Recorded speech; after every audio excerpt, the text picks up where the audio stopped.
Mr. Speaker, can I also wish everyone a happy St. George's Day? Yes. And can I also associate myself with the remarks about the passing of His Holiness Pope Francis on Easter Monday? Being married to a Catholic, I know the profound loss for millions in Britain and across the world.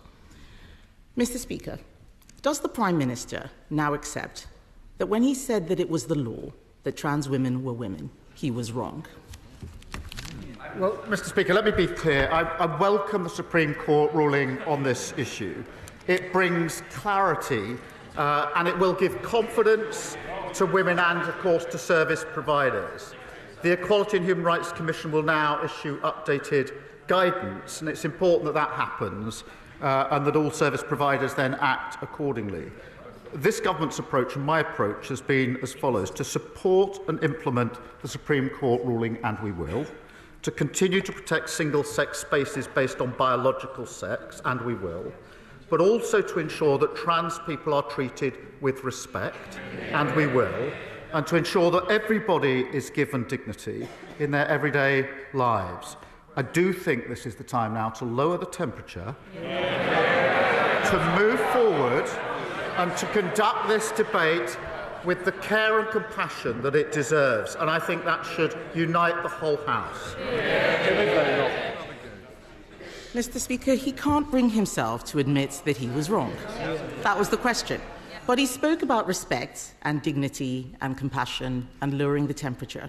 So will he now apologise to the member for Canterbury, the very brave member for Canterbury, for hounding her out of the Labour Party simply for telling the truth? Mr. Speaker, I've always approached this on the basis that we should treat everyone with dignity and respect, whatever their different views, and I'll continue to do so. And I'll tell you, Mr. Speaker, for why. Because when we lose sight of that approach and make this a political football, as happened in the past, then we end up with the spectacle of a decent man, and he was a decent man, the previous Prime Minister, diminishing himself at this dispatch box by making trans jokes whilst the mother of a murdered trans teenager watched from the public gallery just up there. That will never be my approach. My approach will be to support the ruling, to protect single-sex spaces and treat everybody with dignity and respect. And I believe there's a consensus in this House and the country for that approach. Mr. Speaker, there is no apology for the member for Canterbury. There is no taking of responsibility. He talks about political football. He practically kicked her out of his party. Constructive dismissal. Constructive dismissal. He talks about my predecessor. What about the abuse I faced from his MPs calling me a transphobe for supporting what the Supreme Court has now clarified in his words? And where was he? He hid for 6 days without commenting on the Supreme Court judgment. Why did it take him so long to respond? Isn't it because he was scared? Mr. Speaker, the only fiction here is the idea she delivered anything in office. She held the post of Minister for Women and Equalities for 2 years, and she did precisely nothing. She provided no clarity on the law, did nothing to improve women's lives, which got materially worse under her watch. They talk, for example, about hospitals and mixed-sex wards, uphill and down Dale. What happened in the last decade? The use of mixed-sex wards in our NHS rose by 2,000%. And there's a pattern of behaviour here. Women and Equalities Minister failed to do anything for women. The Trade Minister, who failed to get a trade deal with the US. The Business Minister, who failed to get a deal with British Steel. She's a spectator, not a leader. Mr. Speaker, I will tell him what I did. I stopped the gender... I will. Yes. When his Labour leader in Scotland was whipping his MSPs to get male rapists into women's prisons, I stopped that gender recognition bill. I helped commission the Cass review. I replaced the guidance on single-sex toilets. I made sure that the puberty blockers issue was resolved while he was sitting there cheering on the ideology that was taking away safe spaces. And when the Prime Minister stayed silent last week, presumably waiting for what Morgan McSweeney thinks, on his WhatsApp groups, some of his closest ministers were plotting to overturn the Supreme Court decision. Labour MP after Labour MP stood up yesterday and challenged the ruling. How can we take his government seriously on this? Well, I think the WhatsApp group you should be worried about is the one of his shadow Justice Secretary. And Mr. Speaker, the mask has slipped just 1 week before the elections because the shadow Justice Secretary is not here. A man who's doing everything he can to replace her. The man that most of them want as leader of their party has admitted that Reform and the Tories are working together. He said, I want this fight to be united. He said he's determined to bring this coalition, he calls it, together one way or another. Well, I think we know what that means. Every Tory voter is appalled at the thought of paying for the NHS.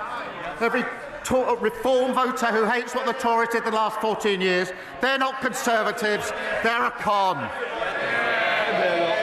Who's playing political football now?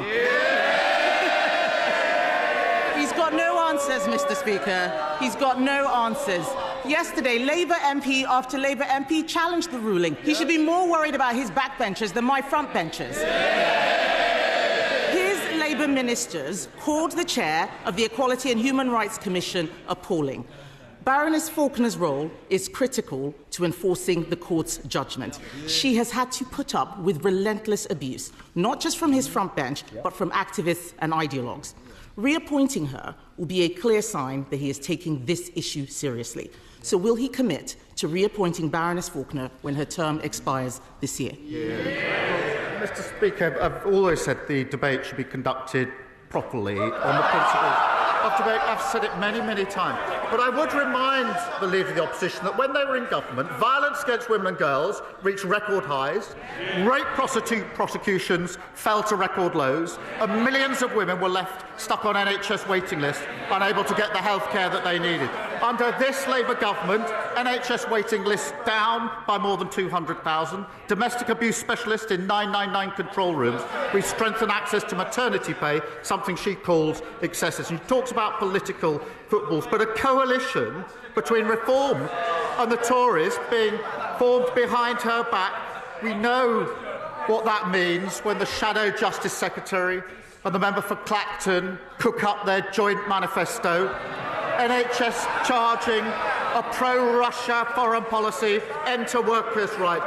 Just as the Love government lost control of the economy, the borders and health, in 6 short months, she's lost control of her party. Mr. Speaker, he's clearly so uncomfortable talking about this subject. Yes.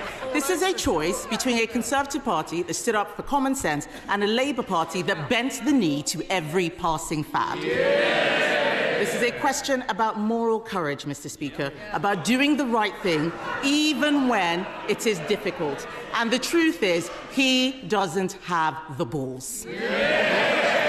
The Prime Minister only tells people what they want to hear. He only tells people what they want to hear. He is a weather vane who twists in the wind. He cheered an ideology that denied safe spaces to women and girls because he thought it was cool to do so. He hounded a brave female MP out of his party for telling the truth he accepts now.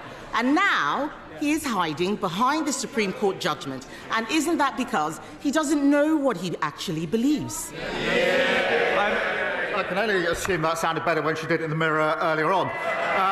But the truth is, it doesn't really matter what the Leader of the Opposition says, because nobody believes, none of them, that she's going to lead them into the next election anyway.